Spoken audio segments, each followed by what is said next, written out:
So yes, here's more about jewellery crafting.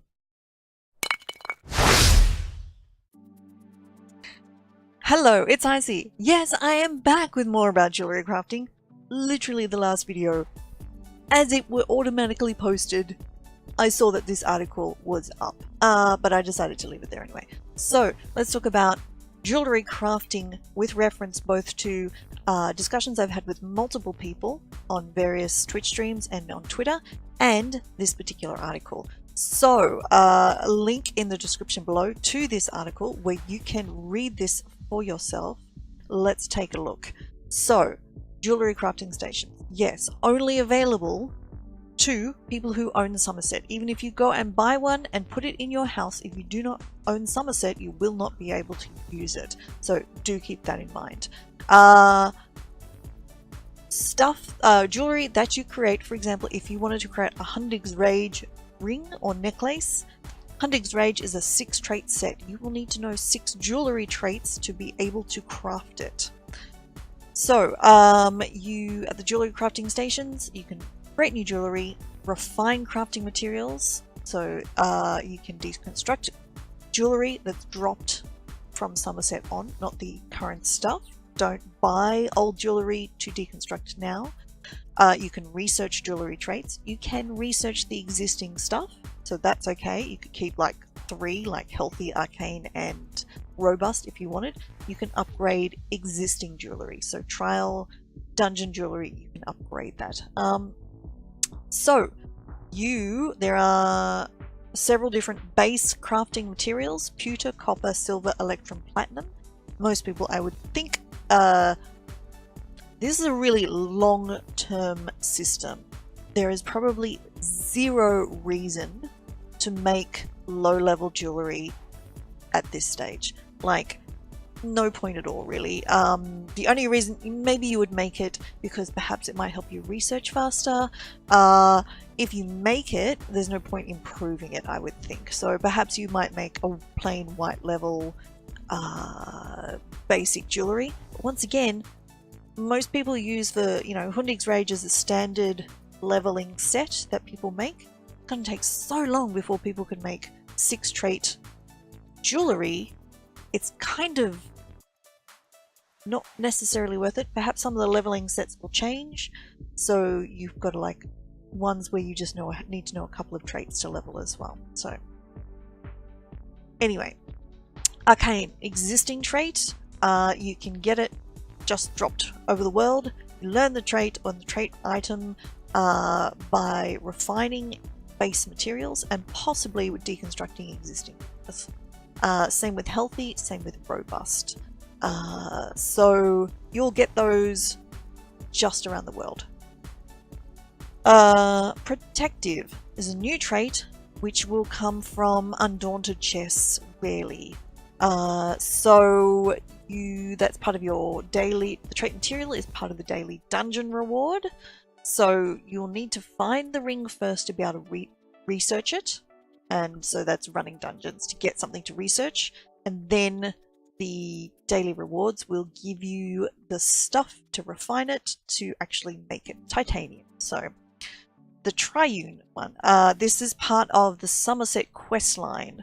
So you get the raw material for the trait from crafting nodes, higher chance in Summerset.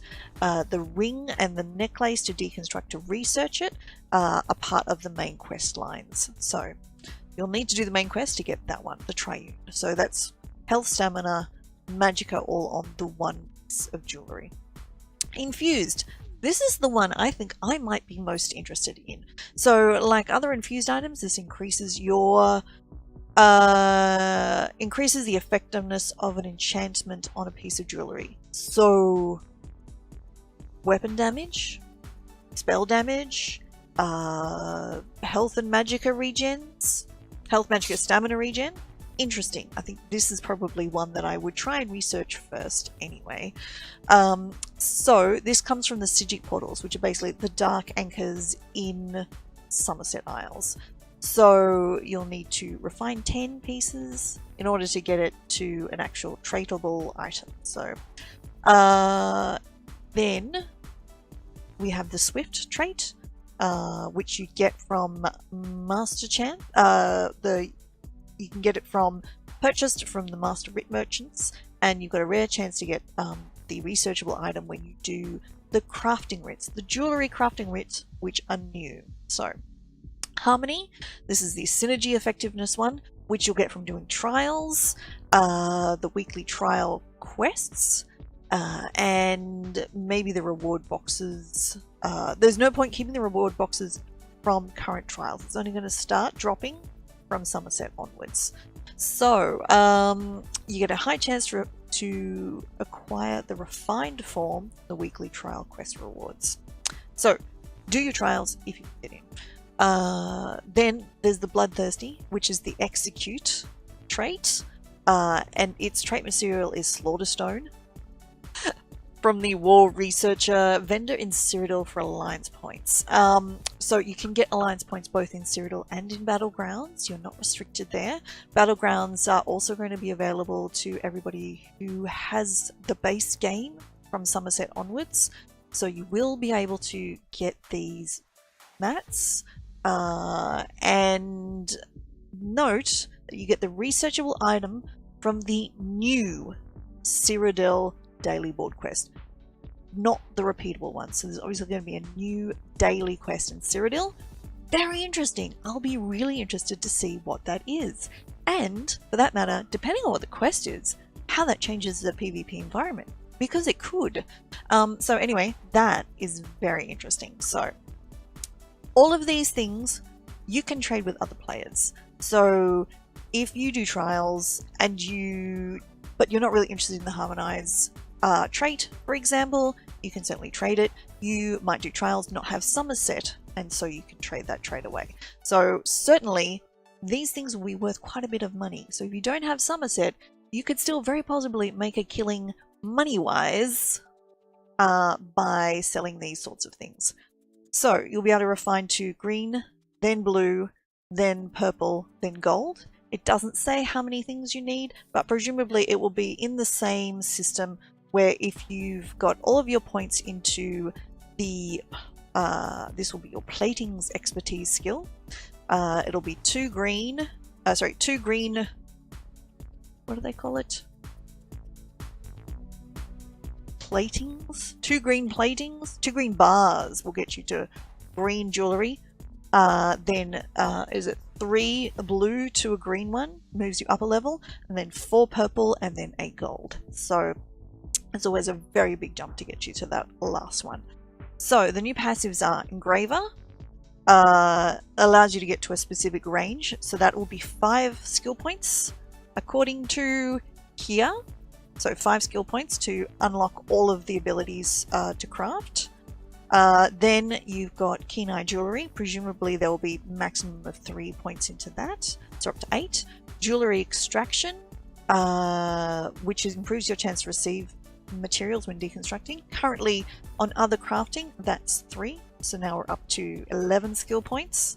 Lapidary Research, currently you can put in 4 skill points into those. Reduces the time it takes to research the crafting traits. Note, you can only research 1 trait at one time. On jewellery or rings, you can't research one ring and 1 necklace at the same time. You can only research 1 of them.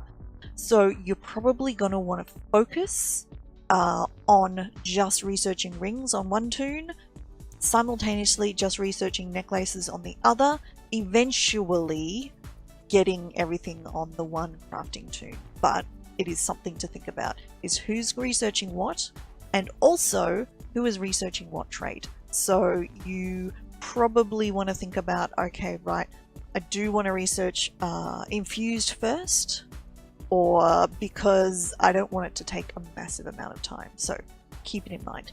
But once again, you're still going to, if you want to make Hundix jewellery, you're still going to need 6 traits before you can actually make the Hundix jewellery. So I think it's going to be very interesting. That's the passives. So can you deconstruct current jewellery? No. It will actually say on a tooltip that no, you can't. Can you transmute jewellery your own? Yes. Now, you need to have researched the trait first. Then you can transmute the jewellery. So that means if you don't have Summerset, this is out for you. Once you equip a ring, even if it's crafted by somebody else or it's a bind or pick up from the world, it's bound to your characters, so you will need to be able to transmute it yourself. So that might be something you want to think about. So you might not be able to very quickly get 6 traits so you can make some Hunding's Rage rings, but you might want to transmute your existing jewellery to infused quite quickly. So you might really want to focus on, for example, researching infused up front, because that's the one you know you're going to transmute to.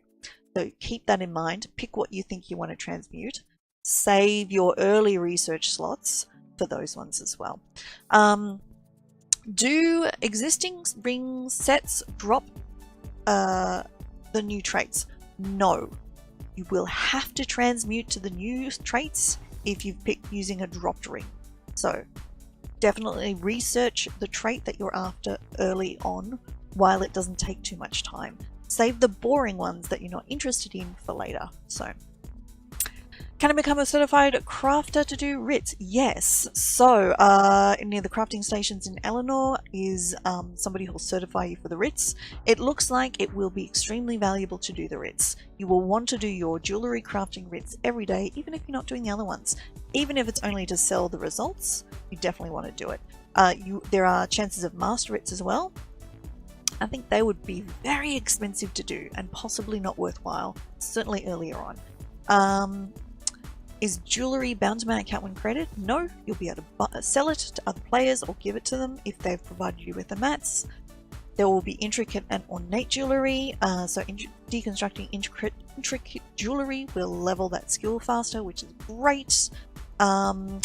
So as I mentioned, laboratory research is only one thing at one time, one individual item being researched, not necks and rings simultaneously. So keep that in mind. There will be jewellery crafting stations you can buy for your home, basic and attunable, and gold. Currently, the sources of gold quality jewellery are remaining unchanged. The gold Cyrodiil vendor will stay, and she'll have the same stuff. Trial drops from vet trials will be the same. The sources, so they're still there. You could possibly deconstruct those to get gold level mats. Maybe. So there will also be survey reports sometimes from doing the jewellery crafting RITs, so that is worthwhile doing. So let me know what you think below. I'll be really interested to try this on the PTS server when it arrives, hopefully in the next week, maybe the next 2, we'll see. Very interesting. So yeah, really very long term. I think the most useful thing to start with will be actually researching the trait that you really want, and then transmuting your jewellery to that trait. I think that's probably where people should be aiming in the first place. Then after that, training up. I would suggest, yes, simultaneously concentrating one toon on researching rings, a different toon on researching necks, and then once they're done, exchange them. Or one of those toons should probably be your main crafter, and then another one, so that it gives you the flexibility that you can actually craft things for your toons as soon as possible. Don't forget, toons, baby toons that are leveled up with the new leveling system will get a scroll of research, basically finish your research immediately. So it is worthwhile saving those and then using that for the last long-term research trait of however long that's going to take. So timings are going to be interesting. I think that will be the first thing, one of the first things I'll investigate on the PTS server when it arrives. So yeah, let me know below questions if you have them, things that you would like me to try and find out when eventually the PTS arrives. Do you have other suggestions for how to best take advantage of this information for jewellery crafting? Share them below, that would be awesome. Please do, if you haven't already, subscribe. Click the face. I forgot about that bit. Because there will be more Summerset information coming. Expect a lot as soon as possible. And if you haven't, please do follow me on Twitch. Details are below. I stream there 4 days a week. And I will talk to you next time. Thanks for watching. Bye.